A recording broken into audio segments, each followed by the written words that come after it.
Tribbet on this one. Okay. So Tye Tribbet, he had the radio show, T. The show that Willie Moore Jr. show. Yeah. He had it. So my dear brother James Fortune, love him to life, he had a unique situation, and so they ended up taking him off of radio because of the situation that he had to endure. He's doing really well now, new wife, kids, total redemption. We gotta talk, James. That's amazing. I just want to tell you that. But in any event, Tye Tribbet get the job. I'm listening to Tye Tribbet. He sound good at the job. I'm like, this guy is good. Like, wow, we're about to have him, because back then, radio at night was the big thing. Coco Brother was on there. You probably don't know Coco Brother. No. Let me tell you, Coco Brother was one hell of a radio host, and he really loved Jesus too. That's the one thing. I served Coco Brother too at one time. So Tye Tribbet gets the job, but Tye Tribbet pray to God. He actually know God. Like, you know, a lot of times you see people and you see them dancing and all that stuff. Don't get me wrong, some fake ones out here, but Tye actually know Jesus. Tye dragging his feet on signing the contract, and he got the job.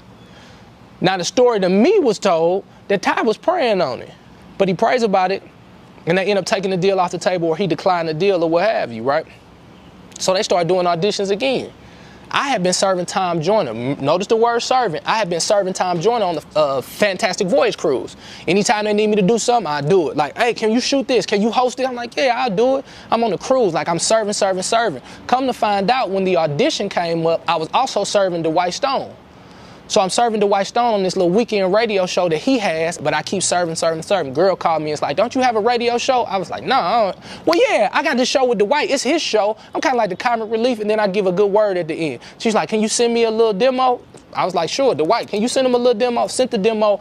Long story short, I end up doing the audition. I get the job. I ain't never had no job. Not no real job with the HR department. HR department called me and said, how many days you think you want off? I was like, only 40 days, 40 nights. Jesus had 40 days, 40 nights. That's what I did. They was like, you can't have 40 days, 40 nights. I was like, well, 10? I don't know. Like, I don't know, you know. But the thing is, the part that I want to really like highlight right now is that what if Tye Tribbet would have only looked at the opportunity instead of seeking the Lord? I wouldn't have been in that position, and it wouldn't have changed my life forever. Like, I think a lot of times as Christians, we jump on everything like, oh, that's got to be it because it looks so good. And you're thinking about who you can become in the earth and who you can be with this opportunity. But I think there's a beautiful opportunity to see from Tye Tribbet that there are some opportunities that belong to someone else. And if you don't feel the peace, you got to release it even though it look good. Do you know how many records Tye could have sold being a radio host? Like, it just make business sense. But he didn't do that. He listened to the Lord. And what the Lord had him do, to be honest, he started a church in Orlando. It's flourishing. He got a great deal with TBN. Him and I did a show on BET. But I'm looking at how God blessed his obedience and how I was able to be blessed with his obedience.